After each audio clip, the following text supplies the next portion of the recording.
Olá, bem-vindos a mais uma conversa da liderança feminina em Angola. Meu nome é Eva Rosa Santos e é um prazer recebê-los aqui da nossa casa para mais um espaço de partilha, para recebermos mais um convidado, uma convidada, que irá partilhar connosco durante a próxima uma hora um pouco do seu percurso de vida, dos seus desafios.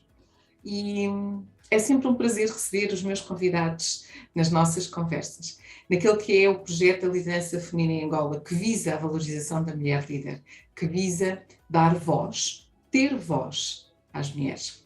Temos como objetivos a equidade do género, acima de tudo contribuir para o quinto objetivo da ODS, que é a equidade do género. Queremos desenvolver, queremos capacitar, queremos ter uma voz. E por isso mesmo, este é um dos palcos, as conversas da liderança feminina em Angola. É um prazer, como disse, recebê-los na minha casa, mas é um prazer ainda maior dar as boas-vindas à nossa convidada de hoje, Emília Dias. Seja bem-vinda às conversas da liderança feminina. Boa noite, Eva, e boa noite a quem nos está a assistir. Obrigada, é uma responsabilidade muito grande estar aqui, é igualmente um prazer. E tudo aquilo que gira em torno ao empoderamento da mulher, a equidade de gênero é interessante e eu estou sempre disponível para partilhar um bocadinho da minha experiência. E então, por isso é que acedi ao convite com muito prazer. E mais uma vez, muito obrigada pelo convite. Eu é que agradeço, Emília, teres aceito o nosso convite e tudo aquilo que tu disseste são as razões mais do que válidas, mas nós vamos conhecer-te, é mais um bocadinho, porque tu vais partilhar um pouco do teu percurso e sabes que há aqui sempre uma pergunta que eu gosto de fazer no início das nossas conversas, que é para começarmos aqui de uma forma tranquila a nossa conversa, que é: quem é a Emília Dias?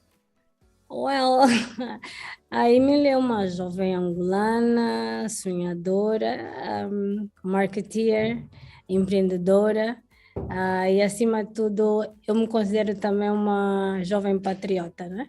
Apesar de tudo. Então, tudo que eu faço é em torno não apenas da concretização daquilo que são os meus sonhos, os meus objetivos, mas também sempre tive como propósito deixar um legado digno, sempre digo isso e faço questão de frisar, que eu gostaria que toda a minha trajetória e tudo que eu faço no dia a dia tivesse um impacto quando eu já não estivesse aqui. Então, que as pessoas pudessem beber da minha experiência ou daquilo que eu fiz, ou que o pouco que eu contribuo hoje tenha de facto impacto nas próximas gerações. E este é o meu grande objetivo e é para isso que eu trabalho todos os dias. Então vamos começar exatamente por aí. Qual é o teu legado? O que é que tu queres deixar? O que é que tu gostarias de ouvir sobre ti? Eu gostaria de ser vista como uma mulher que venceu os desafios da atualidade que as mulheres têm. Gostaria de ser reconhecida como uma mulher que não se vergou diante das limitações que nós hoje temos, mas que ainda assim conseguimos fazer algo um bocadinho acima da média e deixar aqui o nosso contributo e na melhor das hipóteses inspirar outras jovens mulheres, diria, que hoje são moças de 20, 18 anos, que pudessem também olhar para nós como referências, né? Eu acho que nós temos a responsabilidade de começar a construir referências nacionais e angolanas em que outras mulheres podem olhar e dizer, ok, eu gostaria de ser como a Eva, gostaria de ser como a Emília, eu gostaria de olhar para o que a Eva deixou feito e dar sequência, olhar para o que a Emília deixou feito e dar sequência. Então era um bocadinho isso.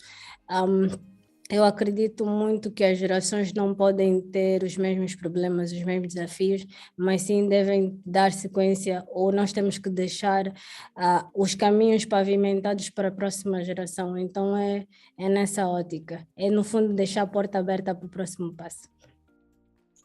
Como é que nós podemos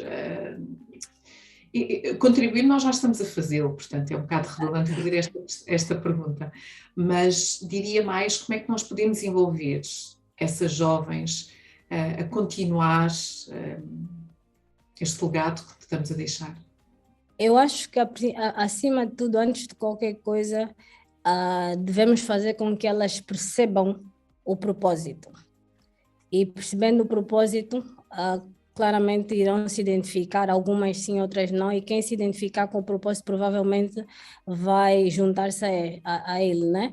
E eu acho que a liderança é isso, é a pessoa poder influenciar os outros com aquilo que faz hoje e inspirar outras pessoas, não de forma coerciva, mas pelo resultado daquilo que nós fazemos hoje, inspirar outras pessoas a seguir o nosso caminho. E então é um bocadinho isso, acho que o nosso contributo deve ser, é aquela coisa de dar o nosso, fazer a nossa parte, dar o nosso exemplo e depois esperar que as pessoas se revejam neles e depois seguir-nos. Eu acho que é por aí. E dentro desses exemplos, porque agora fizeste-me refletir sobre o que estás a partilhar, não é? Porque Uhum. nós falamos do inspirar, falaste aqui do influenciar, do inspirar, do nosso caminho, e nós muitas vezes até nem nos apercebemos de muito do caminho que estamos a fazer. É quando os outros Exatamente. nos dizem, não, eu gostava de seguir aquilo que a Emília está a fazer, porque ela chegou por exemplo, há uma função de administradora, tem um cargo de elevada responsabilidade, fez todo um caminho dentro da área de marketing, tem aqui iniciativas. Como é que tu vês o teu próprio percurso para até chegares onde estás hoje? Quais foram os teus principais desafios ao longo do teu percurso? Eu acho que o primeiro desafio, enquanto mais nova, foi ter saído daqui, na altura com 15, 16 anos, viver distante da minha mãe, né? Embora eu estivesse com os meus irmãos, mas eu não estava habituada a estar longe da minha família, né? E depois estar, a princípio, no internato com outras pessoas, com outra educação, num país novo, sem falar a língua, logo de início, e ter um desafio de ter autorresponsabilidade, né? Que era saber que a mãe não vai estar lá para te dar um puxão de orelha quando não fizeres a tarefa, a mãe não vai estar lá para te acordar para ir à escola, mas tu tens de saber que estás aí por um propósito e que tens uma missão a cumprir, que aquilo é uma, vamos dizer, é uma missão que tens que cumprir e tens que voltar com resultados. Então acho que o primeiro desafio foi esse, mas esse desafio não foi... foi um bocadinho mais do lado familiar difícil, mas em termos de responsabilidade já não foi tão difícil porque isso foi algo que a minha mãe nos incutiu desde cedo, né? Que nós tínhamos que necessariamente, com aquele estilo da mãe africana, com uma surra à mistura, e então todos nós sabíamos que tínhamos que estar na linha. Então, quando fomos, nós já sabíamos, por mais que a minha mãe estivesse distante, o controle era contínuo. Então, de tempo em tempos, ela ia para lá, fazia questão de ver o report, como é que é o comportamento na escola, e etc. Então, nós sabíamos que estávamos numa missão que não tínhamos como falhar. E então isto guiou-me até hoje. Então, tudo que eu faço foi sempre, ok, não posso perder o meu tempo quando põe-me a fazer alguma coisa com a certeza de que tem que ser feito da melhor forma possível. Então foi um bocadinho este espírito que me guiou até agora, né?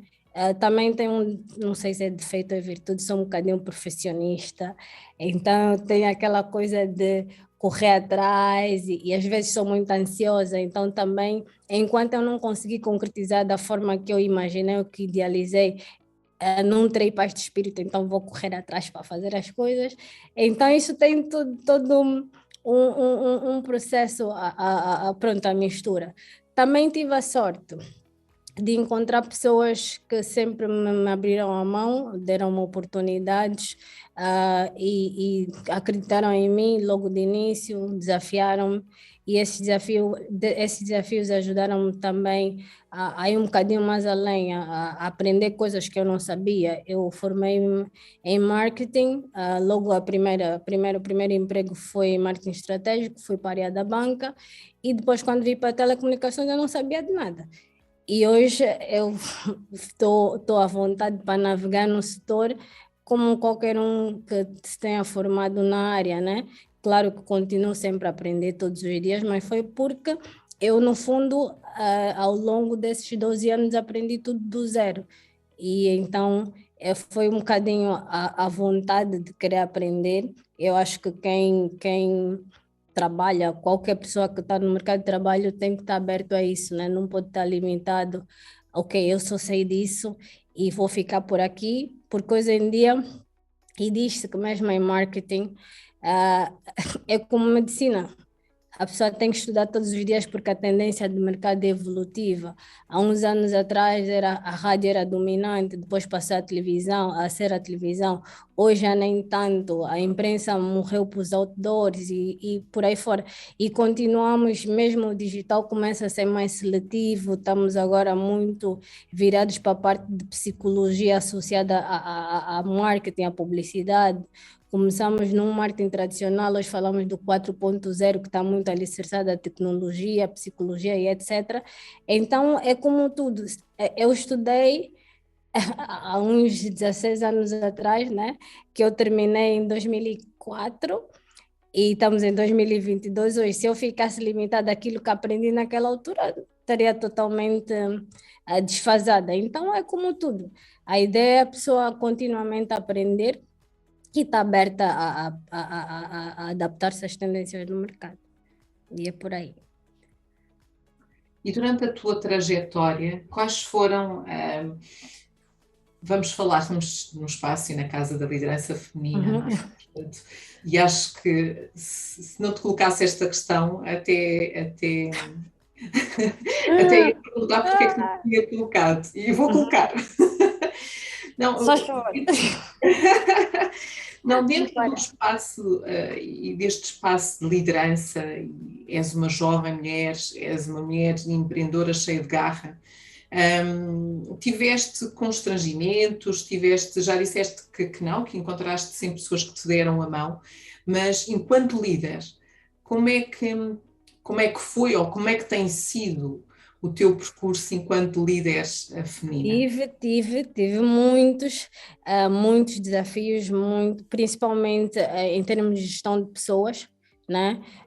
Tinha muito aquela questão de ter jovens mais ou menos da minha idade, ou até muitas das vezes mais novos que tinham dificuldade em me rever como líder, né? E eu depois chegava a um ponto que tinha que pôr vamos dizer, me posicionar de forma correta.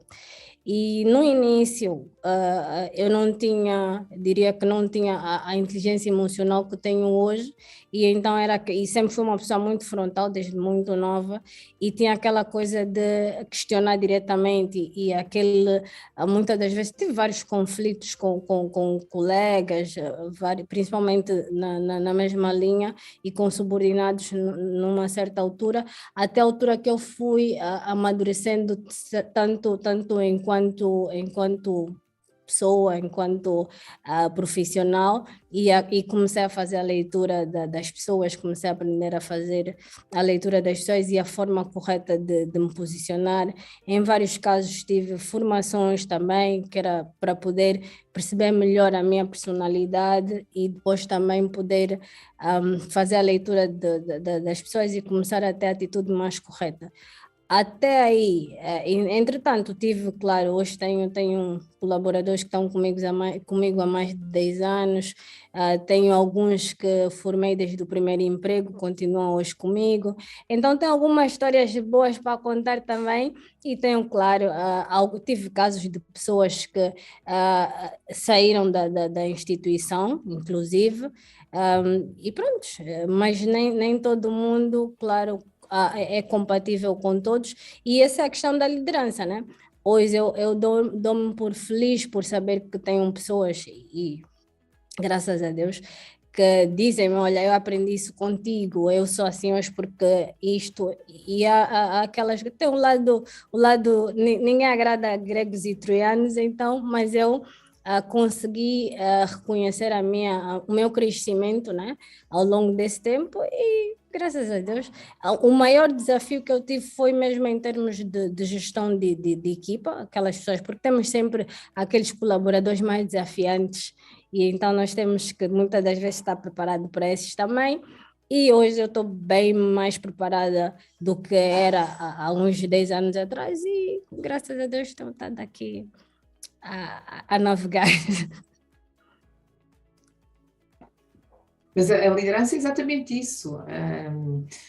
Eu não sou a mesma líder que era há 20 anos atrás, de todo.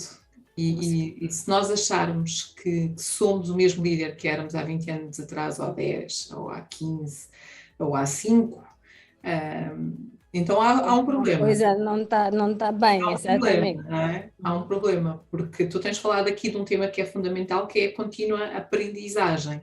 E a Exato. aprendizagem não só técnica, não é? Porque o conhecimento da área das telecomunicações, como uma aprendizagem de ti própria, não é? Como é que eu sou? Que tipo de líder é que eu sou? Como é que eu me vou posicionar?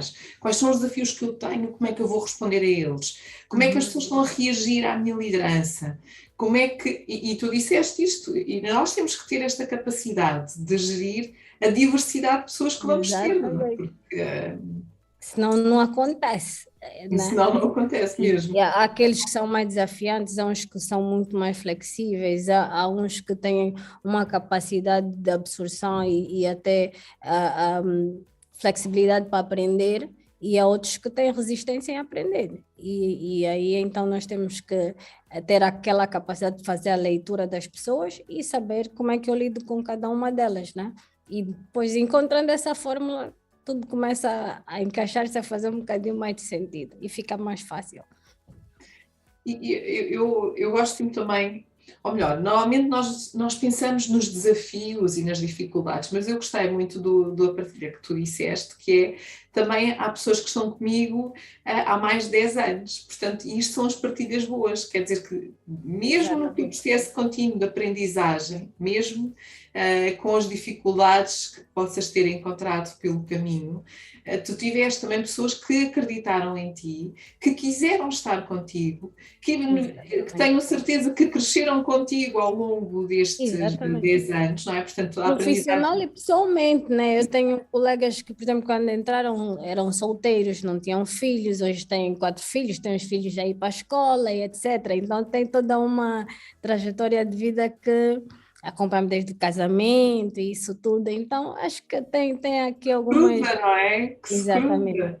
exatamente. Eu acho isso extraordinário, porque falamos muito do tema da liderança e dos desafios que temos com os nossos liderados ou com as pessoas que estão à nossa volta, mas nós e eles, estas conexões, não é?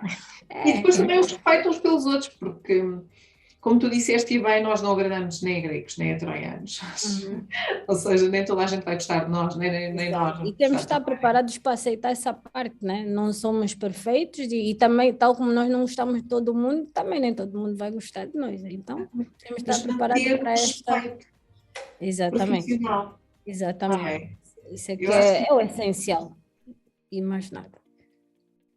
eu acho que isso é fundamental, porque se nós estivermos também preparados para esse desafio, que é o respeito pelas Uhum. pessoas, o respeito pela opinião delas, que pode ser válida ou não válida, mas que estão dentro das nossas equipas e E eu temos que eu que digo, a respeitar. opinião é opinião, mas no fundo, quem vai assumir as consequências da nossa decisão somos nós. Então, a pessoa pode dar a opinião e vamos sim ouvir, mas no fundo, a minha interpretação da opinião de A ou de B é que vai determinar o que é que eu vou fazer com a opinião de cada um. Logo, deu uma opinião, ok. O que eu tenho que fazer é o exercício de não personalizar ou pessoalizar a opinião que a outra pessoa vai dar ou como é que eu reajo à opinião dela, né? Então é por aí.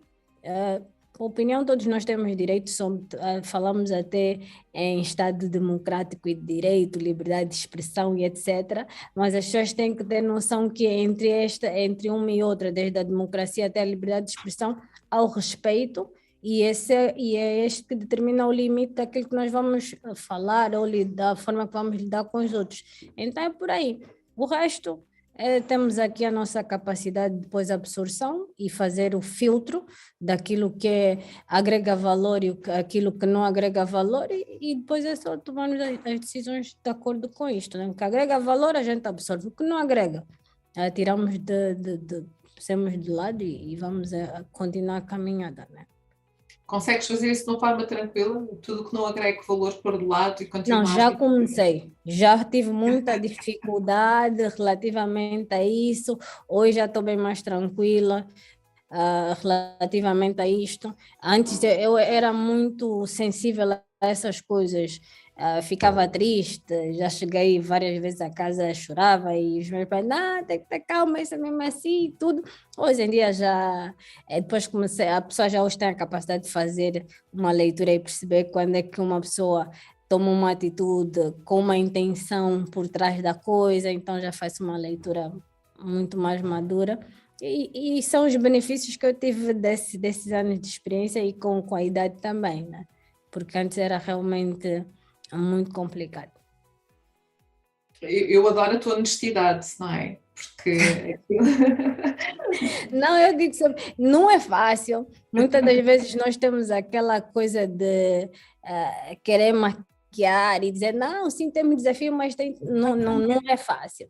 E então nós temos, acho que se nós queremos de facto inspirar as outras pessoas, eu acho que as pessoas têm que estar preparadas para a realidade, que vão ter dificuldades, que vai ser doloroso, que muitas das vezes são coisas profissionais que vão para o limite ultrapassam o profissional e vão para o pessoal, e muitas das vezes nós não temos o equilíbrio, né? Separar o pessoal do profissional, tentamos, mas há vezes que é quase impossível, não tem como eu ter um mau dia no trabalho ou ter uma preocupação com algum tema de trabalho, chegar a casa e ficar tranquila só porque saí do escritório.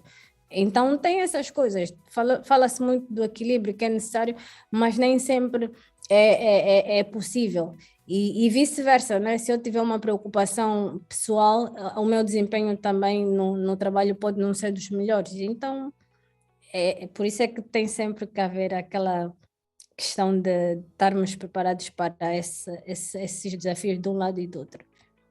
por isso somos seres humanos, não é? Também com sentimentos, com emoções. E não tem como separar as duas coisas. Exatamente.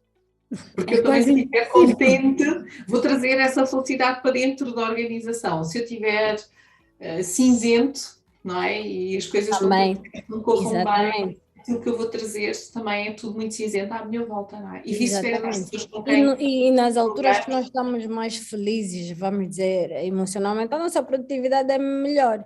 E muitas das vezes, se aparecer um colaborador com alguma dificuldade, nós vamos estar muito mais dispostos ajudá-lo e se calhar olhar para a situação de uma forma mais leve, tranquila e buscar uma solução, pensar um bocadinho mais fora da caixa. Mas se nós já tivermos com a nossa mente meio poluída, entre aspas, não vamos conseguir ajudar a quem veio nos pedir ajuda. Então tem toda uma cadeia que depois influencia. Então é por aí, acho que temos aqui que sempre dizer que não é fácil, mas que estamos prontos, né? E é a tal da resiliência, né? Que tem que estar sempre presente. Exatamente. É fundamental, não é? Para Uhum. perceber, para Respirar crescer. fundo, Exato. ok, faz um saco invisível, respira e continua, e aí vai. É Tem que next. ser. Pois. Emília, Uhum. estamos aqui a falar um bocadinho dos seus desafios também enquanto líder, enquanto uma mulher feminina, também administradora executiva dentro. Eu não sei se queres falar da organização ou se deixo aqui em aberto, se depois Uhum. deixarei um bocadinho cuidado, apesar de nós termos feito aqui a divulgação nas nossas redes. Mas és também, mais do Uhum. que isso, conta-nos lá um bocadinho do outro teu lado de Olha, eu tenho. empreendedora. Este eu acho que é o meu melhor lado, é o que eu mais gosto de fazer. Eu acho que um dia, quando eu tiver, vamos dizer, condições, digamos, financeiras para poder gerir a minha agenda, eu digo sempre isso, que o meu desejo é ter condições financeiras para gerir a agenda, não ter que trabalhar por obrigação, mas porque gosto de aí estaria 100% dedicada mesmo a empreender, né? Porque a pessoa muitas das vezes tem mil ideias, mas nem sempre conseguimos implementar as ideias todas, porque as ideias custam dinheiro, custam energia, custam tempo, custam network, custam horas de sono. E então, eu acho que ainda estou numa hora que eu sempre ah, tive essa vida híbrida, né? Entre uma carreira profissional normal e essa questão do empreendedorismo começou muito cedo. Eu comecei logo como voluntária no centro de consultoria da universidade e então já tive nos últimos anos a fazer trabalhos para era parte da responsabilidade social da universidade que prestavam serviço a ONGs e por aí fora. E eu era uma das várias alunas que fazia parte desse centro. Então foi um bocadinho aí que me despertou muito esse lado da responsabilidade social e do apoio adicional à comunidade, mas também porque com isso eu conseguia ter uma perspectiva diferente do mundo, da vida e aprender em setores totalmente diferentes, né? Então foi que eu quando tive a ideia de criar minha primeira empresa quando vim para Angola. Naquela altura ainda era muito difícil. Abrir uma empresa era super difícil, era super caro. Um alvará na altura custava uns 5, 6 mil dólares e isso era muito dinheiro ainda. Mas o grande desafio era que nós não conseguíamos encontrar toda a informação num único sítio. E pronto, fomos caminhando, fazendo as coisas, até que por coincidência também de interesses, tive dois amigos que queriam fazer um portal de consultoria também para apoiar microempreendedores e tudo, porque tiveram as mesmas dificuldades. E eu, na altura, já tinha começado, inclusive já tinha o logotipo e etc. Eles já tinham começado também a fazer uns esboços e juntámos-nos e foi assim que surgiu o portal do empreendedor, né? O primeiro ABC, que era online. Nós já sabíamos, ok, vamos lá fazer algum sítio que alguém chegue, consegue ter toda a informação, saber o que é necessário para abrir uma empresa ou até mesmo para fazer um plano de negócios básico, simples, que é para ter pelo menos um guia para isto. E foi. Então, com o tempo fomos, claro, tivemos várias dificuldades, depois era a questão do acesso à internet que não era para todos, e estamos nesse momento, estamos até a reformular o site, vamos ter pagamentos diretos já, estamos aqui a introduzir algumas ferramentas novas, provavelmente mais 2 meses vamos ter um ABC, um portal com uma cara totalmente nova e com serviços também novos. Mas o meu maior desafio, acredito que foi o Buzz Center, que era muito no sentido de nós temos estado hoje a falar muito em tecnologia e etc. Percebemos a evolução do mundo sempre alicerçada na tecnologia, mas nós estamos com dificuldades de base ainda que é a alfabetização tradicional. E então nós dissemos, ok, se nós não começarmos agora a fazer alguma coisa pelo futuro, nós vamos continuar sempre a ter o padrão de educação muito atrasado. E foi que nós pensamos, ok, vamos lá criar alguma forma de levar acesso à internet e mais educação às zonas rurais ou zonas periféricas. E então, entre outras ideias, sabíamos que não íamos ter dinheiro para comprar terreno em todo lado, arrendar um espaço. E tivemos a ideia de transformar carcaças de autocarro então neste centro. E pensamos que aquilo, ok, fantástico, a ideia foi brutal e nos dedicamos e fizemos os primeiros e tudo. E lançamos. Qual foi o nosso espanto? E aí conseguimos perceber um problema grave, que é que quando, mesmo nas zonas rurais, quando há falta de condições financeiras em casa, os filhos tornam-se responsáveis, co-responsáveis do sustento da família. Então, em muitos casos, os pais não permitiam que os meninos fossem ter aulas, porque muitos deles tinham que ir para o mercado, ou as meninas tinham que ir para o campo, ou os rapazes tinham que... E pronto, nós fomos percebendo outras coisas, que não era só pôr um base com computador, com internet, mas era trabalhar a mentalidade das pessoas e, acima de tudo, criar uma fonte de renda para essas famílias. Depois, fomos à busca de parceiros que era para garantir, por exemplo, a segurança do autocarro, o acesso, voluntários. Depois, chegamos à conclusão que os voluntários normalmente funcionam nas primeiras 2, 3 semanas ou, no máximo, nos primeiros 2 meses, porque depois eles não têm o comprometimento de estar lá sem ter uma remuneração. Ele, por exemplo, se tiver que, ok, tem um convite da Eva para ir almoçar para um sítio, ele tem uma aula marcada, mas ele vai dizer não tem responsabilidade nenhuma para aquele sítio, não há aquele comprometimento à responsabilidade de facto. E então nós tivemos que aprender ao longo desse tempo as dificuldades. Então, tivemos os autocarros vandalizados, a ideia era pôr nas zonas mais recônditas, mas são as áreas em que há mais vandalismo dos autocarros. Então, é toda aquela coisa que nós vamos hoje, estamos aqui a redesenhar tudo, perceber qual é a melhor forma, a forma mais segura. Aqui em Luanda, por exemplo, temos 3 autocarros prontos e estamos há quase um ano fora o tempo da pandemia, a solicitar autorizações só para meter lá o autocarro.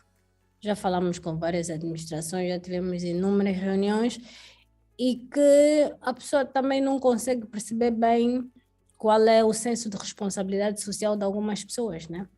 Não tens nada que gastar sobre isso, a única coisa que a gente pede, ok, queremos um espaço para pôr o autocarro e só tens que ter segurança e energia. Ainda assim, até para fazer coisas pequenas, e qualquer projeto social precisa de apoio, né? Porque o comercial e o social têm sempre que estar casados, porque qualquer projeto social tem que ter sustentabilidade. Se não tiver sustentabilidade, também não tem impacto. E então, o mínimo que às vezes a pessoa precisa de ajuda no sentido de ter, por exemplo, uma licença e não consegue. Eu hoje digo que eu tenho muito mais frustrações e desafios nos meus projetos de responsabilidade social do que na minha carreira profissional como tal. É aí que tenho as maiores lutas e no fundo é o que mais me entristece muitas das vezes. Nós sabemos que tem muita gente, tal como nós, que tem projetos sociais com impacto, mas que não têm, muitas das vezes, não é um aporte financeiro, é se calhar um suporte moral, um espaço, muitas das vezes até para tratar um documento. Podia ser, ok, um projeto social podia ter, se calhar, um bónus, que não paga, por exemplo, emolumentos, que tem facilidade para resolver os problemas. Entretanto, eu pronto, me recuso a desistir porque eu acredito que a educação é a base e que se nós não começarmos a educar agora e a tentar, no fundo, catch up com o que os outros países são hoje. Hoje, por exemplo, uma das coisas que nós temos nos autocarros são as formações sobre programação, e que é essencial por hoje, né? Quase em todo o mundo. A programação é tão importante quanto as pessoas dão, os alunos têm matemática, língua e outras disciplinas. E então é necessário que nós comecemos, de facto, a perceber que se nós quisermos evoluir, que se nós quisermos melhorar o futuro, nós temos que voltar à base. Desde a alfabetização, desde a questão de literacia digital básica e essas coisas. E não temos como dizer, eu vou fazer primeiro a alfabetização, tem que fazer as duas coisas em simultâneo, porque já não temos tempo. E às vezes o que preocupa é isso, como é que eu vou dar o próximo salto para educar a próxima geração quando a minha base é quase inexistente, né?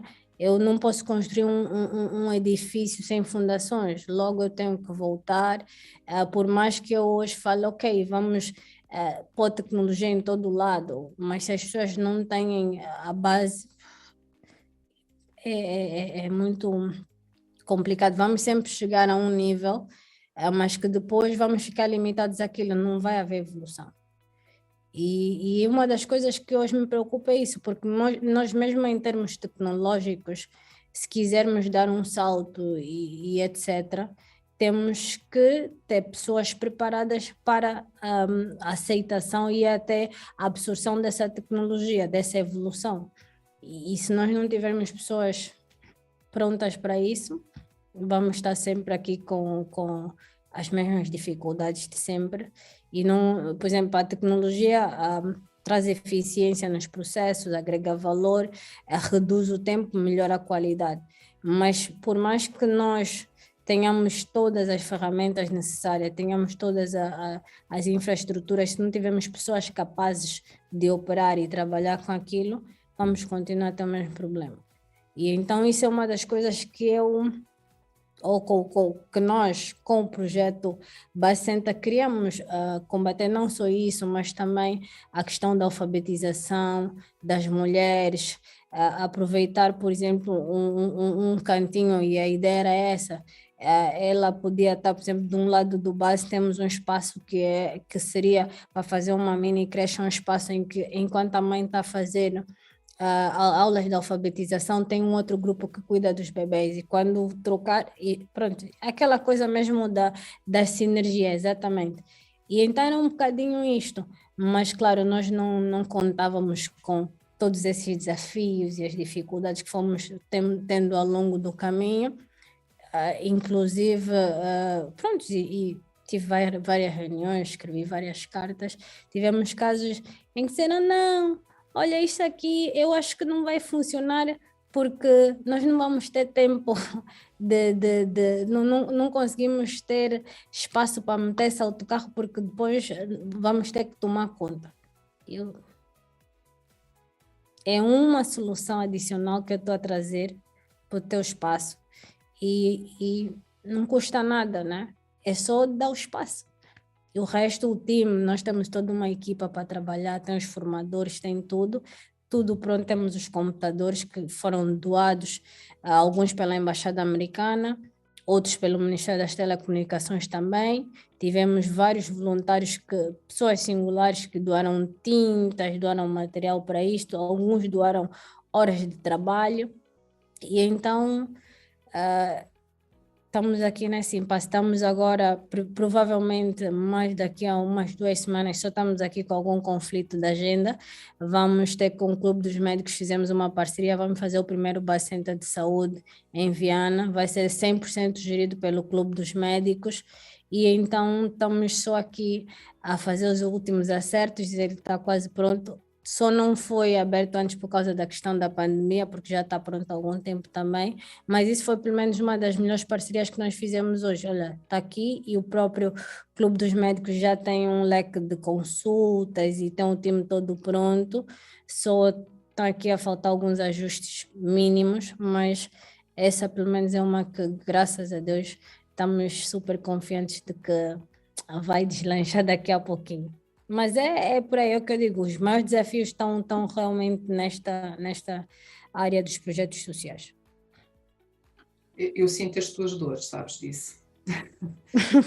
As tuas dores, porque quando nós começamos a falar de responsabilidade social, o compromisso e o comprometimento,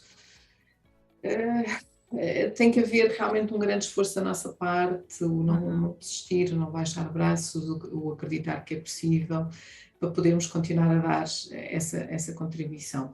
E dou-te os parabéns por não baixares os braços, por continuares, e eu tenho a certeza que vem um e virá o outro, e nós estamos a trabalhar num outro projeto também. Exato. Que as coisas vão acontecer de uma forma orgânica, não é?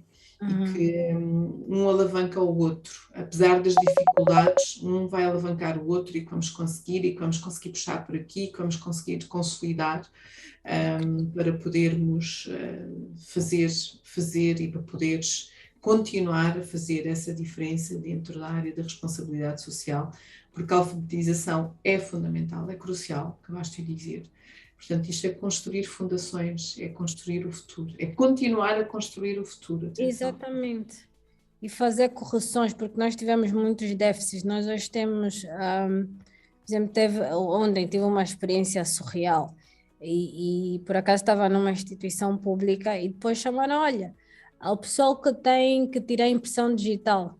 E uma senhora vira para mim, filha, o que é impressão digital? E eu, do género, foi assim uma coisa, epá, a sério, que eu não dava, e não é muito, não era uma senhora muito mais velha, não era assim, ela devia se calhar, deve ser 2 anos mais velha que eu, se tanto, né? Mas eu olhava para a moça e tal, quando ela vira para mim e não percebeu, não, eu não sei o que é impressão digital, e eu, mais uma vez, só na minha cabeça, sim, temos que voltar para a educação. E a pessoa está lá com toda a vontade de aprender e etc., mas não tem oportunidade. Sim. E aqueles que têm oportunidade, mas não estão com interesse de aprender. Então, o importante é nós, pelo menos, temos as condições criadas para quem tem vontade de fazer. Não é que a pessoa não faça porque não tem como, mas é ter as condições mínimas para fazê-lo, né? E então, é um bocadinho... E às vezes chega a ser doloroso, né? E nós vemos que às vezes lidamos com pessoas que com um potencial, basta a pessoa conversar um bocadinho e olha para ele, mesmo até a forma de gerir a própria vida, né? E olha para a pessoa e diz, olha, esta pessoa com o mindset que tem, se tivesse educação seria brutal, seria um contributo brutal para o país. Mas infelizmente não teve oportunidades, mas ainda assim tá aí, a pessoa consegue facilmente notar que é uma pessoa que ainda assim agrega valor, mas que podia ser melhor se tivesse uma oportunidade mínima que fosse, né? E isso às vezes é... Adoro esse posicionamento, já sabes. Acho que é fundamental e é por isso que é tão importante trazer estes temas para as nossas conversas. Trazer a tomada de consciência da importância do porquê e porque é que tu também fazes estes projetos, porque é que para ti faz sentido, não é? Não tens obrigação nenhuma, mas porque é que queres deixar o teu legado? É o início da nossa conversa e para quem eventualmente se está a juntar a nós agora, nós estamos hoje com a nossa convidada Emília Dias, que está a fazer uma partilha do seu percurso connosco, e no início da nossa conversa falávamos exatamente do legado, o que é que eu quero deixar, o que é que eu quero deixar para os outros, qual é o legado que eu estou a deixar, e a Emília acabou de partilhar connosco, acabaste de falar deste tema da questão da alfabetização, dos projetos de responsabilidade social, do que é que tu podes fazer, como é que tu estás a contribuir, no fundo o que é que tu estás a deixar como legado, não só o teu percurso profissional, não é? Linha ascendente e chegares a um topo de carreira, ainda não estás no topo de carreira, ainda tens mais caminho não para quero chegar. aumentar mais responsabilidade, acho que até ali está bem. Eu sempre digo isso, acho que está no limite para mim. Sim, mas tens todo este lado de preocupação também com a parte social e sobretudo com este foco e esta vertente tão grande na educação, naquilo que é o futuro e naquilo que é uma contínua necessidade de voltarmos a trazer este tema, falarmos sobre ele, de criar as condições necessárias. Dou-te mais uma vez os parabéns a ti e às pessoas que te acompanham. Não percas a energia, a gente também não te deixa, portanto não te preocupes. Tem aqueles dias que a pessoa desmorona, mas depois volta, né? Que é natural, há dias que nós estamos mais cansados, menos motivados, mas depois percebemos que o propósito é maior e voltamos à carga. E então, eu sempre digo que e tenho a tendência de assinar nos meus posts, eu digo por essa Angola que eu amo. E é muito por isso que querer deixar uma foto diferente e poder contar uma história ou mostrar um lado da Angola diferente, ter o prazer ou o orgulho de mostrar algo melhor, né? Não é só aquela coisa, não são só coisas mais, então dizer que há angolanos diferentes, há angolanos com responsabilidade também, com patriotismo, angolanos que querem fazer melhor.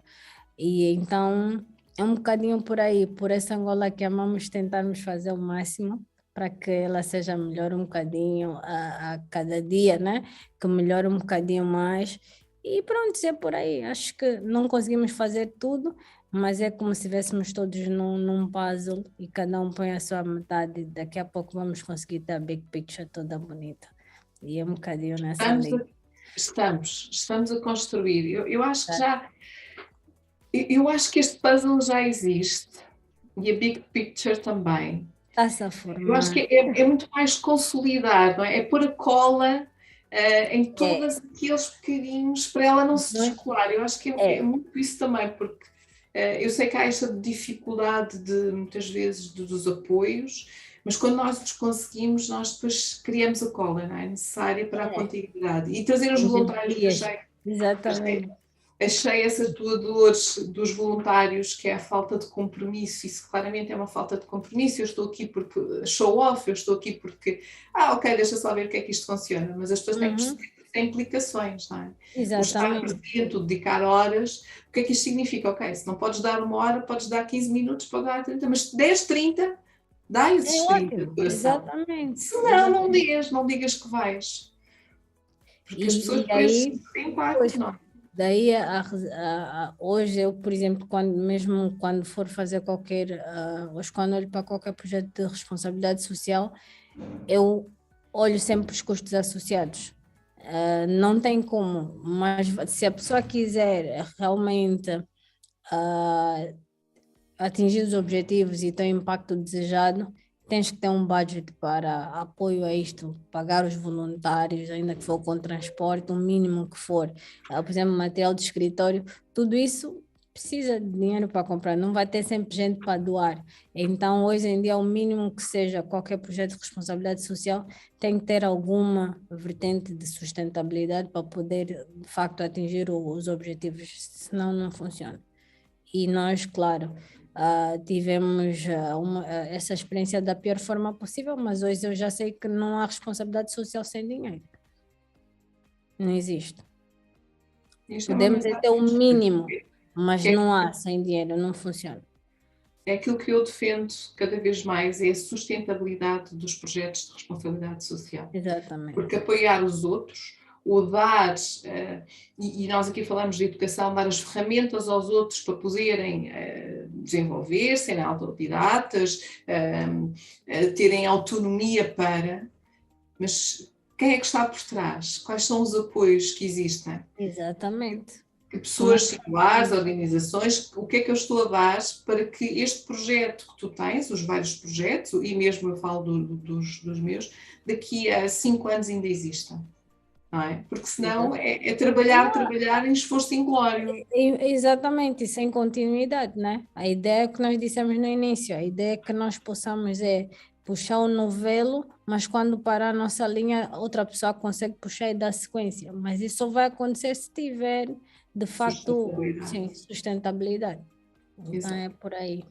Olha, vamos mudar aqui um bocadinho o rumo à nossa conversa, apesar de sabes que eu Bora. adoro este tema, e responsabilidade social é um desafio, mas que depois enche-nos o coração. Acho que no final é É gratificante. É gratificante, é gratificante. verdade. Sim, sim.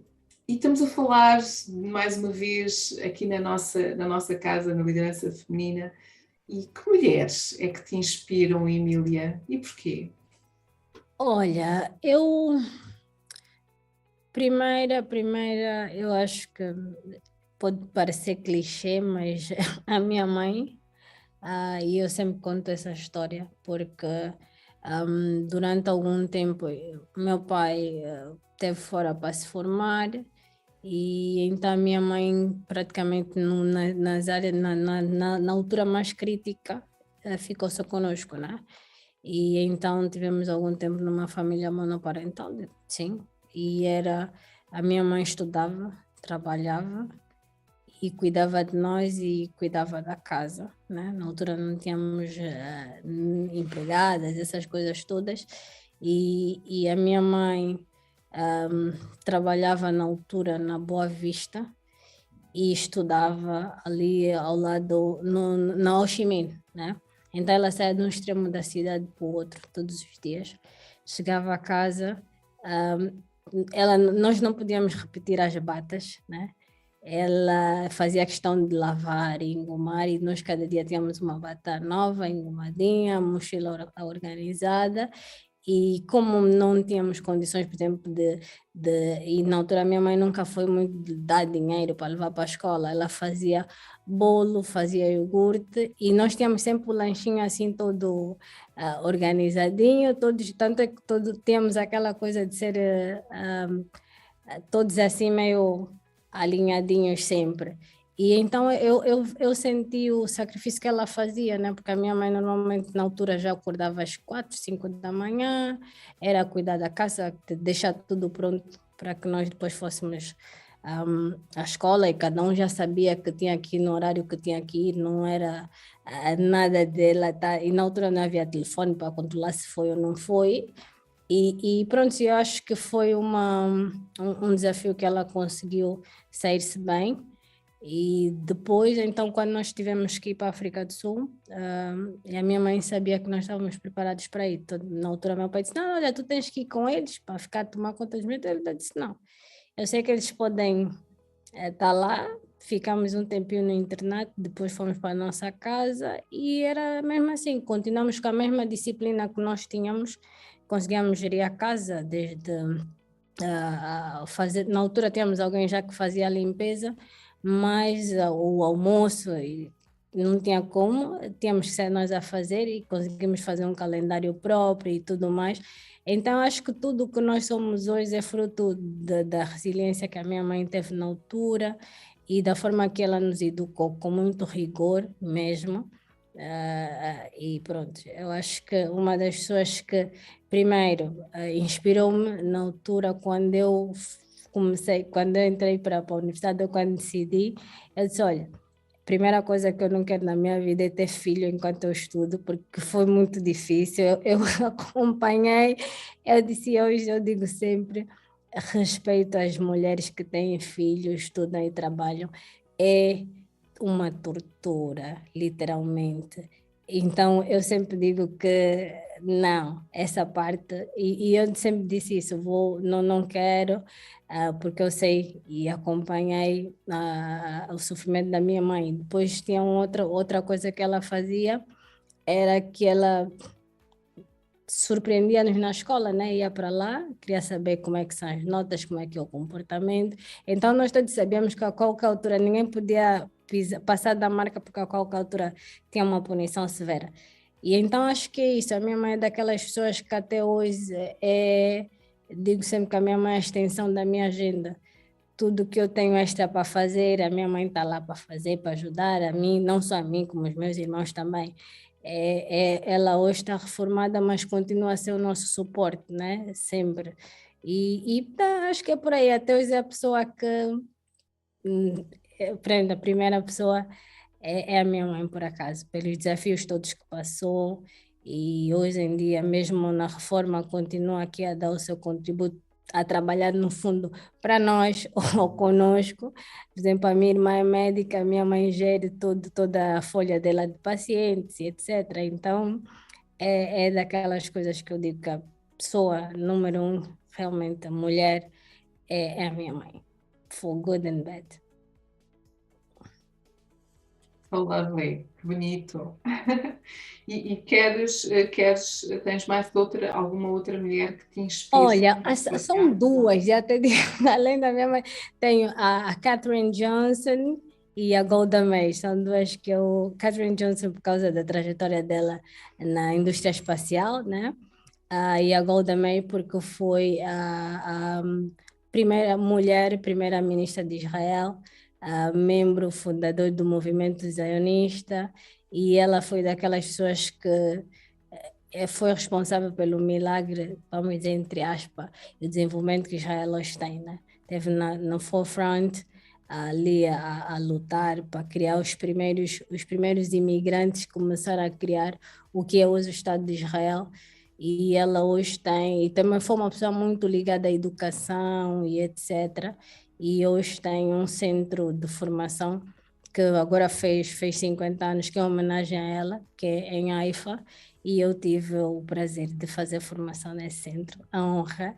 E então, depois, por acaso, foi através dessa formação que eu tive contato com a pessoa dela, com o legado e a história dela, e por acaso foi uma mulher que já estava além do tempo dela, né? Numa altura que nós estamos a falar de igualdade do género e de liderança, ela já foi há mais de 50 anos atrás, né? E então, pronto, acho que é das mulheres. E a Katherine Johnson, muito, para mim, ela é o simbolismo real da resiliência e da luta contra a discriminação das mulheres no seu profissional, né? Porque ela era, além de ser mulher, era negra, e então teve toda a discriminação possível, mas que ela também é a prova de que a competência e o trabalho vencem qualquer preconceito. E então são daquelas mulheres que eu tenho muito, vamos dizer, para espelhar e para inspirar, e acho que são as três que eu estão no meu top 3, com certeza. E há inclusive um filme Hidden que Figures, tem ali exatamente. eu agora não me recordo o nome É do Hidden Figures, é mesmo. Fala sobre isso.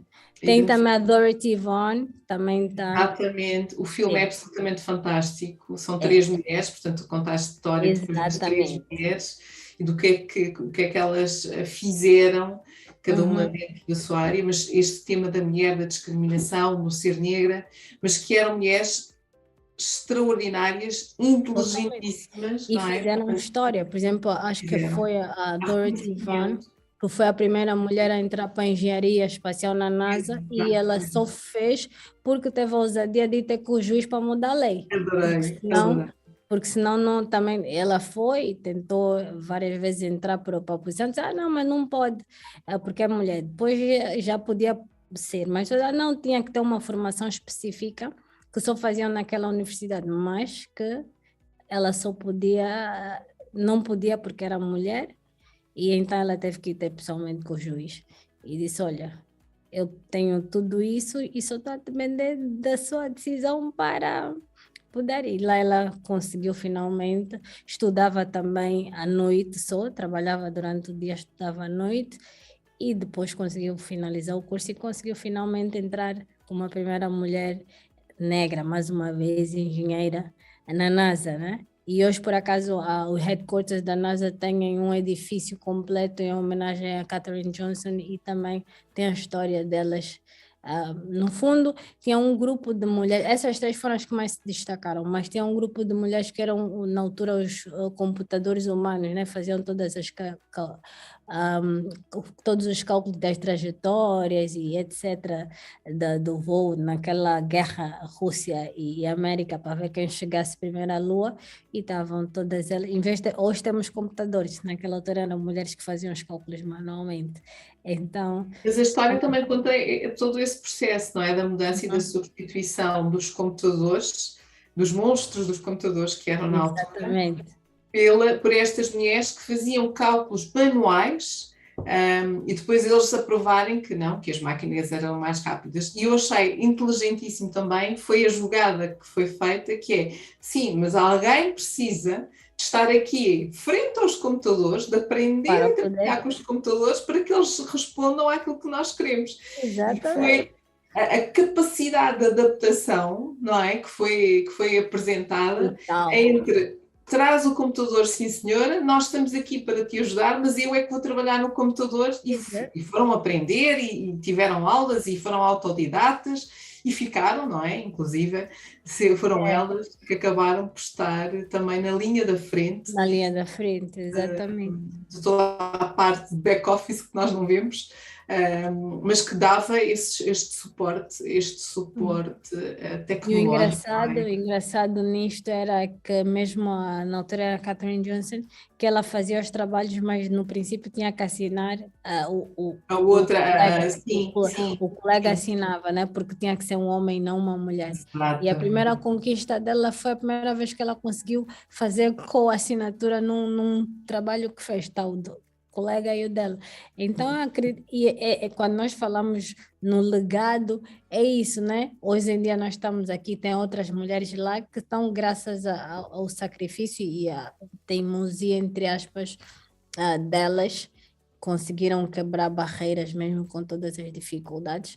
E pelo sofrimento delas, hoje temos outras mulheres lá, né? Sofrimento e conquistas, porque elas demonstraram-nos que também conquistaram e foram reconhecidas e tiveram o seu lugar. E eu penso que foi a Catherine também Absolutamente. que recebeu uma medalha Sim, foi de do não presidente é? Barack Obama. Exatamente, Foi. exatamente. E graças a Deus ainda recebeu viva, né? Não foi a título Sim, póstumo. não foi Ela o título posto. faleceu, acho que há uns 3 anos, Sim, sim. mas ainda recebeu a medalha. É muito Sim, que recente, é de bom. facto. Uhum. O filme ainda foi feito, ela ainda estava viva, portanto, Sim, foi. foi muito interessante. Portanto, estão a ver que nós temos aqui em comum também estes gostos e estas escolhas. Boa. Para quem ainda não viu o filme, aconselho que vão ver o filme. O Não, filme eu é sempre que absolutamente posso, fantástico. normalmente quando tenho que falar das mulheres que me inspiram, eu sempre falo da Katherine Johnson, não tem como passar por esse filme. Daqui a pouco vão dizer, olha, isso já é um disco riscado da Emília, mas vai continuar a ser. Eu estava aqui a tentar lembrar em português qual era a tradução. Por acaso não vi. Tem uma brasileira que está Estrelas Além do Tempo. E tem outra que é Ficheiros Secretos. Tem duas. No Pois Brasil eu tem acho uma. que foi Sim. assim, Em sim. Portugal acho que foi Ficheiros Secretos. No Acho que Brasil sim, é que foi é Fecheiros Estrelas Secretos. Além do Tempo. Pois realmente, Fecheiros Secretos lembra-me outras coisas, para além das Uhum. estrelas. Acho que Sim. está interessante. É, Mas nós recomendamos, quem ainda não teve a oportunidade de ver, veja, tem ali muitas histórias, pelo menos estas três interessantes. histórias que se interligam e Uhum. são tão diferentes, mas tão importantes pelo impacto que causaram.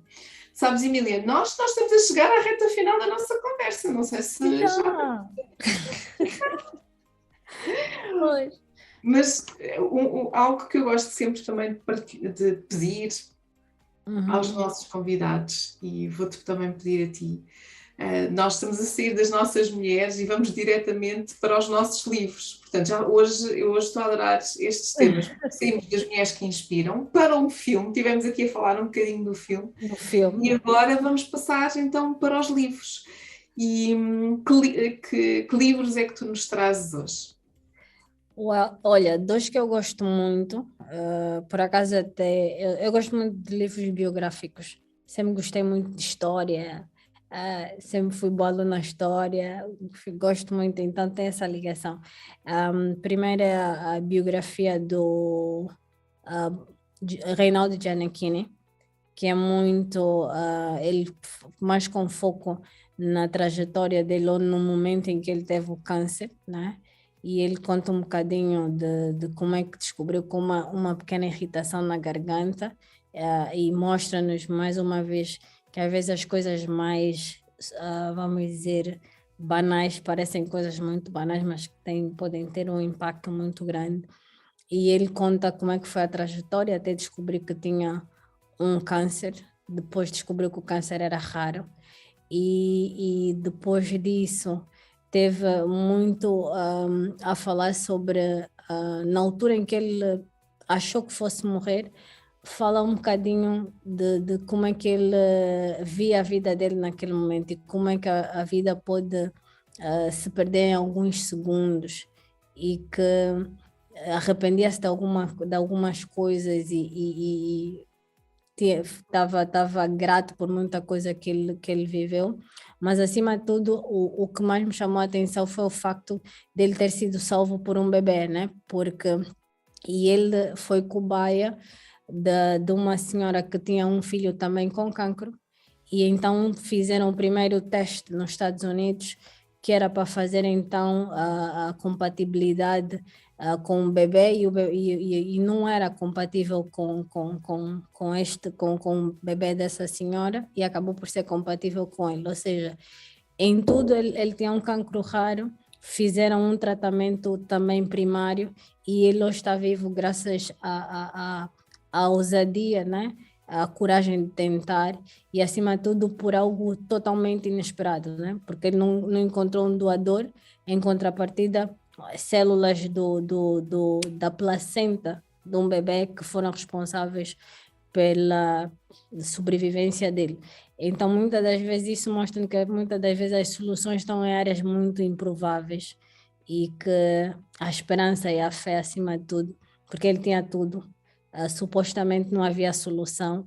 E ainda há uma passagem no livro que ele conta que houve um erro médico durante uma das cirurgias que ele teve. Além de ser já raro, houve uma falha médica que agravou mais a situação dele, mas em contrapartida, um teste, um exame primário, vamos dizer, uma, como é que é dizer? um teste experimental, não uma solução experimental, foi responsável por salvá-lo, e ele, entre nada e ser uma cobaia de algo experimental, e hoje está aí, valeu a pena. Mas é super interessante, fala também um bocadinho da má relação que ele tinha com o pai, e que depois, quando estava perto de morrer, ou quando ele achou, que ele refletiu sobre isso, o quanto podia ter aproveitado. E às vezes também nós temos que ter esse momento de, ok, valorizar mais as pessoas e a família, e que não sabemos que amanhã, hoje pode ser o último dia, amanhã podemos não estar aqui, e nem sempre temos a chance que ele teve de se arrepender e corrigir. Então, um bocadinho por aí. O outro é A Audácia da Esperança, de Barack Obama. Também outro, por acaso sou fã dele, por toda a trajetória e pelo carisma, e porque é um comunicador nato, né? E depois tem aquela parte humorística, entre aspas. Aqui também ele conta um bocadinho da trajetória dele desde a altura que, pronto, fala da infância, a relação com o pai, como é que foi toda a trajetória desde voluntária até todo o processo dele em Chicago, até a altura de ser eleito senador, os projetos que tinha, ações sociais e etc. E fala um bocadinho da relação conflituosa, entre aspas, ou distante, que ele teve com o pai, e quanto ele gostaria de ser mais próximo ao pai, mas que ainda assim ele sonhava com o pai, sonhava que pudesse ter uma figura masculina na vida dele que eventualmente fosse fazer a diferença, e que ao mesmo tempo ele olhava para ele e via muito do pai que ele quase não conviveu. E então às vezes esse conflito conosco é isto. E depois também aqui ele fala muito do improvável, né? Que era o filho de um imigrante queniano, africano, criado no Havaí pelos avós, maioritariamente, e entretanto foi para Harvard, conheceu a mulher dele, que por acaso era a tutora dele no estágio, e hoje em dia formam o casal sensação do mundo, né? Também é toda uma trajetória única, desde aquela criança que supostamente cresceu sem uma figura materna, a mãe paterna, mas que a avó fez um papel fundamental, e ele tinha conflitos com ele mesmo até a altura de se encontrar e perceber que ele tinha uma missão para com o país e para com ele, dedicou-se a isso, e hoje, e pronto, e fala até a altura que ele é eleito, então, presidente dos Estados Unidos, primeiro 44º e primeiro presidente negro, e aquela história toda que nós conhecemos.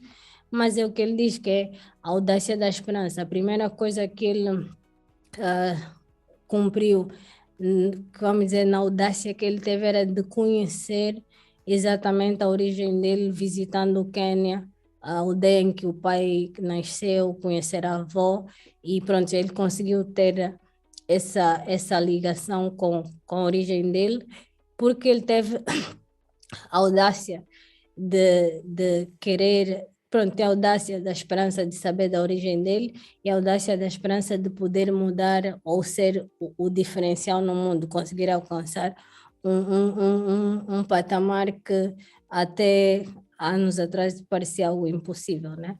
Então acho que são os meus dois livros de eleição, são esses dois. E que excelentes livros, que excelentes partilhas. Muito obrigada, Emília, por partilhares connosco. Já sabem, nós temos sempre estas partilhas fantásticas dos nossos convidados, e para quem não conhece, uma oportunidade para explorar estes dois livros que a Emília agora acabou de partilhar connosco. Emília, nós estamos na nossa reta final, e por isso mesmo posso partilhar contigo aquilo que eu levo hoje desta... Se faz favor, e agradeço, e assim também aprendo um bocadinho mais. Olha, foi um prazer, gostei muito. Foi muito Não, bom. espera, já podes dizer daqui a mais uns minutinhos, eu já te deixo aqui fazer as despedidas, os agradecimentos, essas coisas todas boas. Ainda não estamos lá. Estamos quase, mas ainda não chegámos lá. Ótimo. Eu quero partilhar contigo e com todos aqueles que nos acompanham aquilo que eu levo hoje desta nossa conversa com a Emília Dias. A Emília aceitou o nosso desafio para estar aqui como nossa convidada em mais uma conversa da liderança feminina em Angola. E, portanto, é sempre um prazer enorme acolher aqui estas histórias de vida, histórias reais e verdadeiras. O que é que eu levo hoje da minha conversa com a Emília? Sou uma jovem angolana, sonhadora, marketeer, empreendedora, uma jovem patriota. Tenho os meus sonhos e objetivos. Quero deixar um legado. Quero que bebam da minha experiência. Sou uma mulher que venceu os desafios, não se vergou com as limitações e gostaria de inspirar outras jovens mulheres. Olhar para nós, que olhem para nós como referências nacionais. Olhar para o que já foi feito e darem seguimento. Fazer o que elas percebam, o que é este propósito e porquê é que é importante haver esta continuidade. Afinal, a liderança é influenciar o outro com aquilo que faz hoje e inspirar os outros a fazer o nosso caminho. É assim que eu vejo. Relativamente ao meu percurso, aos 16 anos, fui viver para um país distante. Fiquei longe da minha família, sobretudo da minha mãe. Apesar de estar com os meus irmãos, estava num país em que não falava a língua, estava num internato. Mas a referência da minha mãe, ela sempre esteve muito presente. É como ela está sempre lá. É como aquilo, uma surra, um bocado à mistura, e nós ficamos sempre com este pensamento, mesmo no controle, era contínuo, nunca sabíamos muito bem quando é que ela poderia aparecer. Estava numa missão em que não podia falhar. Por isso mesmo eu sou um bocadinho perfeccionista, um pouco ansiosa, mas isto traz-me alguma paz de espírito, poder fazer, fechar, concretizar, para eu poder fazer as coisas bem. E isso é muito importante para mim. Tive a sorte de encontrar pessoas que acreditavam em mim e levaram muito mais além, ensinaram. Formei-me em marketing e quando fui para a área de telecomunicações, descobri que não sabia nada. E por isso mesmo estes 12 últimos anos em aprendizagens contínuas. E hoje sinto-me perfeitamente à vontade para falar sobre os temas. Falar o digital, falar todo o desenvolvimento que existe atualmente, nós não podemos ficar limitados com o conhecimento que tivemos quando saímos da universidade. Nós devemos estar constantemente em aprendizagem. E é isso que faz a diferença no final do dia. Toda esta aprendizagem contínua. Quando desafiada com as questões de ser uma líder, ser uma mulher, ser uma líder feminina, partilhou connosco que sim, teve muitos desafios. Sim, houve jovens que da minha idade olhavam para mim e eu tive que me rever, tive que ver como é que seria eu também como líder. Tive no início dificuldade em me posicionar, porque eu sempre, desde muito jovem, sempre fui muito frontal. Aprendi a trabalhar a minha inteligência emocional, aprendi a autoconhecer-me, a perceber o que é que não estava a funcionar e como é que eu poderia mudar e o que é que eu poderia fazer diferente. Tenho, atualmente, na equipa, pessoas que estão comigo há mais de 10 anos. E, portanto, sim, nas lideranças, há quem vá, há quem fique. Nem todos somos compatíveis, mas isso também é liderança. Reconhecer o meu crescimento, reconhecer o crescimento das pessoas que estão à minha volta, saber gerir estes colaboradores. Estes são os desafios que nós temos. Porque, no final, todos podem dar uma opinião, é verdade, mas sou eu que vou assumir a decisão, a responsabilidade e as opiniões, ouvi-las, sim, é importante. E temos que ter também muito presente o exercício de não personalizar ou pessoalizar. E confesso que foi também todo um processo, porque reter só aquilo que agrega valor e descartar o que não agrega Nem sempre para mim foi fácil de fazer, bem pelo contrário. Houve também aqui um processo de desconstrução, até que ficar tranquila, fazer bem, fazer da forma mais fácil. E não vou mascarar. Sim, há momentos que são e foram dolorosos. Nem sempre existiu equilíbrio para separar o pessoal e o profissional. Se estamos bem connosco, nós conseguimos trazer isto para dentro da organização. Se não estamos bem, nós também vamos trazer isto para dentro da organização. Portanto, este equilíbrio, por vezes, nem sempre é possível. Empreendedorismo. E o empreendedorismo é o meu melhor lado. Responsabilidade social é aquilo que me faz rir. Gerir, se eu pudesse gerir a minha agenda, se eu pudesse desenvolver e fazer simplesmente aquilo que gosto, porque não tinha que trabalhar, porque não tenho que ter esta preocupação financeira, então sim, todos os projetos de responsabilidade social. E comecei desde cedo. Comecei na universidade e, sobretudo, um apoio maior às comunidades. Depois, outros projetos foram aparecendo ao longo da minha vida profissional. O Portal da Consultoria, apoio a microempresas, o Portal ABC, que está a ser agora dinamizado, revitalizado, com novas atualizações dentro em breve. Mas, sobretudo, o Buzz Center. O acesso à internet, mais educação, alfabetização. Criar aqui esta componente importante dentro das famílias, criar fontes de rendimento, criar aqui formas delas poderem se desenvolver. Mas é também nos projetos de responsabilidade social que encontro os meus maiores desafios, as minhas principais preocupações. Não são no meu percurso, ou não foram, no meu percurso profissional, mas sim nos projetos de responsabilidade social. Os autocarros vandalizados, não temos espaço para colocar cartas e pedidos para podermos ter, de facto, estes autocarros a funcionar. Porque aquilo que nós estamos a trazer é toda uma equipa que está disponível para apoiar, para formar, para educar. E eu só peço um espaço para ter o Buzz Center, alguma segurança e energia. Apenas isto. E nós podemos dar tudo o resto, porque a equipa, ela existe, as pessoas estão lá. Se bem que quando falamos de voluntários, há aqui um tema, sobretudo nas zonas mais recônditas, mas que é o compromisso, o assumirem este voluntariado de uma forma séria e a longo prazo, de continuidade.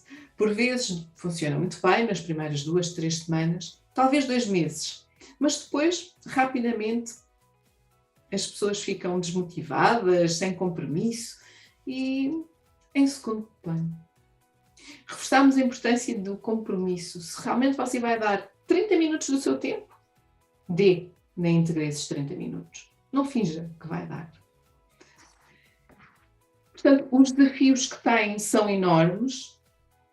Estas dores da responsabilidade social são muitas. Há momentos em que sim, em que está mais em baixo, mas não vai deixar de continuar a fazer aquilo que gosta, aquilo que faz a diferença, aquilo que pode trazer impacto na educação, sobretudo, porque não há aqui, eu recuso-me a desistir. A educação é a base, a educação é aquilo que nós precisamos, é aquilo que cria as fundações para o nosso futuro. Atualmente nós temos tudo montado. Precisamos, claro sim, de suporte, claro que sim, precisamos de apoio. Mas nós estamos a falar daquilo que é a base para consolidar, melhorar o futuro. Podemos evoluir, sobretudo, dá-lo às mulheres. E, portanto, eu não posso construir um edifício sem fundações. E estas fundações são a educação. E a Emília vai continuar com este projeto. A Emília partilhou. E eu agora ponho aqui parênteses. Vamos ajudá-la também a concretizar e a trazer cada vez mais. Ela quer deixar um legado para essa Angola que eu amo, que é um pouco a frase que está na sua assinatura. Deixar uma fotografia diferente, o orgulho de mostrar algo melhor, de que há angolanos com responsabilidade e patriotismo que querem fazer a diferença, que é assim que nós fazemos a diferença.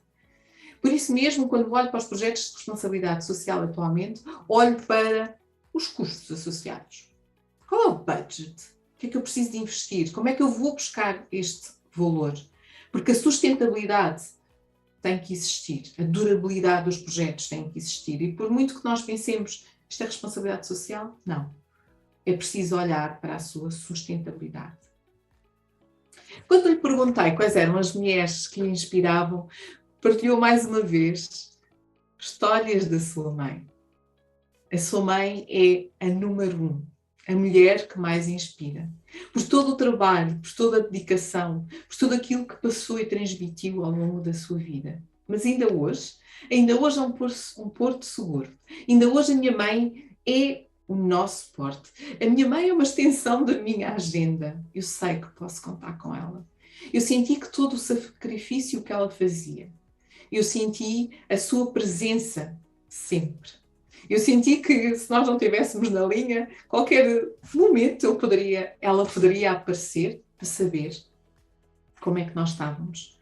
E sempre trabalhou muito para que nós estivéssemos sempre muito certinhos, muito arrumadinhos, prontos para autónomos para a escola e para os desafios da nossa vida. Por isso, sim, a minha mãe é a mulher número 1 que me inspira. Para além da sua mãe, partilhou mais 2 mulheres inspiradoras. A Katherine Johnson, sobretudo dentro da área da indústria aeroespacial. Um símbolo real da resiliência e luta contra a discriminação da mulher. Ser mulher e ser negra naquela altura era e foi um desafio. Mas ela conseguiu provar, conseguiu ter o seu lugar e trazer outras mulheres. A Golda Meir, a primeira-ministra de Israel, também esteve na linha da frente para a mudança. Há 50 anos ela já fazia e trazia esta diferença. Olhava para a formação, para o desenvolvimento. Eu tive o prazer de estar no seu centro de formação e foi totalmente inspirador. Estas são 2 figuras de mulheres que admiro também. E no meio da nossa conversa acabámos por falar do filme, que também é uma homenagem a Katherine Johnson, Hidden Figures, ou Para Além das Estrelas, se optarmos pela tradução brasileira, ou se quisermos a tradução portuguesa, Fecheiros Secretos, que conta histórias de mulheres que trouxeram e fizeram a diferença. Mulheres negras, que foram exemplos para outras mulheres. E mais uma vez o legado aqui presente. Elas deixaram legados, elas foram reconhecidas em vida por todo o trabalho que fizeram. E depois desta conversa, claro, os nossos livros. Partilhou connosco 2 livros, 2 histórias de superação, 2 histórias que tocam, 2 histórias que não nos deixam indiferentes. Gianni, Reinaldo Gianni, que teve um câncer extremamente raro, em que olhou para toda a sua vida e o que é que poderia ter feito, o que é que se podia ter arrependido, o que é que era grato. Foi cobaia, houve a coragem de tentar. Não encontraram um doador, mas foram as células de uma placenta que o salvou. E por isso mesmo as soluções estão presentes, são improváveis, podem estar onde menos esperamos. E por isso mesmo neste teste experimental, isto salvou-lhe a vida. Pese embora também ter passado por operações onde houve erros médicos.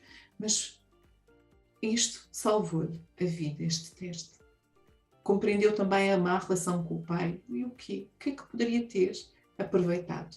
Uma reflexão muito profunda sobre a superação, sobre a inovação, sobre o parar de olhar e perceber afinal o que é que tem importância, o que é que está a desfrutar e o que é que não está a desfrutar. Por fim, partilhou também a audácia de esperança de Barack Obama, da sua história de vida, de todo o seu percurso, da sua trajetória, desde mais jovem, criança, até tornar-se o 44º presidente dos Estados Unidos e o primeiro presidente negro. Adoro Barack Obama, é um comunicador nato, sou sua fã, tem aquele sentido de humor.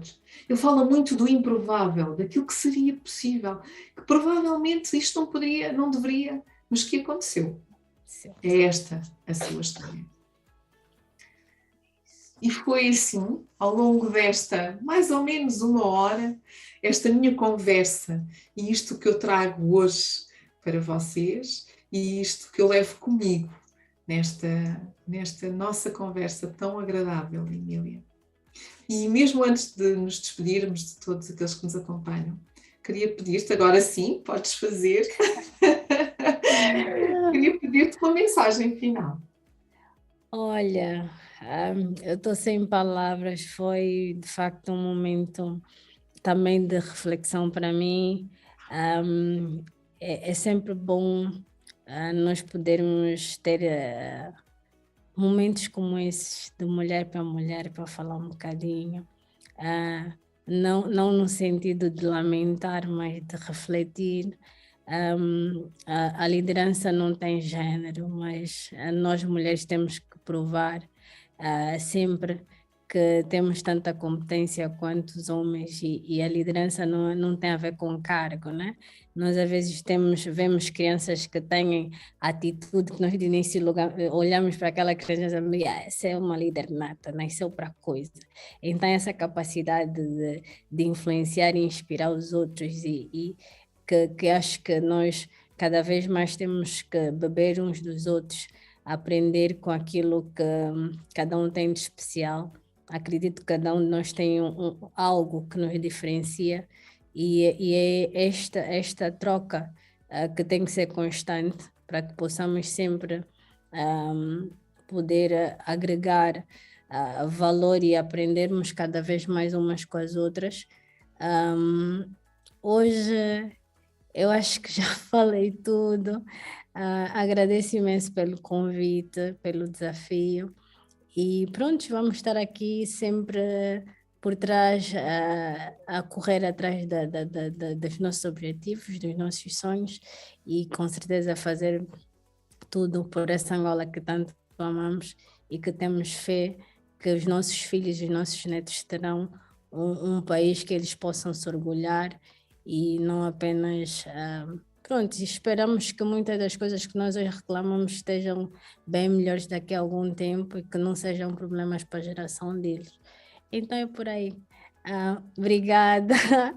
E olha, Eva, é sempre um prazer conversar contigo e muito obrigada. Contem sempre comigo, pouco precisarem. Tá bom? Obrigada, Emília. Muito obrigada pela tua presença. Muito obrigada pelas tuas partilhas. Estamos juntas, sabes disso. Estamos juntas naquilo que for necessário, noutros projetos que vão de ser criados e que vão ganhar uma dinâmica de certeza muito boa. E por isso mesmo, muito obrigada também por teres aceito o convite de estar aqui hoje. E foi um prazer. Descobrimos um bocadinho mais da Emília. Eu quero agradecer mais uma vez a todos que estiveram aqui conosco durante esta hora, uma hora e mais alguns minutos. É sempre um prazer tê-los juntamente connosco para estas partilhas. Já sabem, para quem ainda não está e não subscreveu o nosso canal do YouTube, faça-o, fica o desafio. Faça essa subscrição para poder acompanhar as nossas conversas, para poder receber os alertas quando nós tivermos aqui novas conversas, mas acima de tudo também para ajudar-nos a dar voz, a ter voz, a valorizar a mulher líder. Muito obrigada e já sabem, daqui a sensivelmente 15 dias voltamos a estar juntos. Até lá. Até lá. Beijinho a todos. Obrigada, Eva. Tchau, tchau.